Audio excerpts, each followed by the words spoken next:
તો ચીલીના consulate general ગુસ્તોવાએ વડોદરાની મુલાકાત લીધી હતી, જેમાં મેયર, ડેપ્યુટી મેયર અને સ્થાયી સમિતિ ચેરમેનને મળ્યા હતા. કોન્સ્યુલેટ જનરલ, પાલિકાના સત્તાધીશો અને ચીલીના કોન્સ્યુલેટ જનરલ વચ્ચે વિસ્તૃત ચર્ચા થઈ. ચીલીના શહેર સાથે વડોદરા શહેરને જોડવા માટે MOU કરવા ચર્ચા થઈ. બંને શહેરને ટ્વિન સિટી અથવા તો સિસ્ટર સિટી બનાવવા ચર્ચા કરાઈ.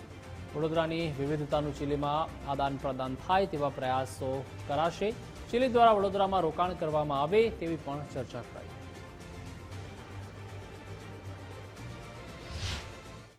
સ્વભાવના પ્રોગ્રેસિવ સ્વભાવના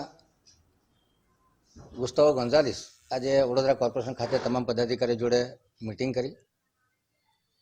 ચીલીની કલ્ચરલ વેલ્યુઝ, ચીલીની પોલિટિકલ સિસ્ટમ અને ચીલીની જે આગવી પ્રતિભા છે, ચીલીના જે સેલિયન્ટ ફીચર્સ છે એ બાબતની ચર્ચા વિચારણા કરી.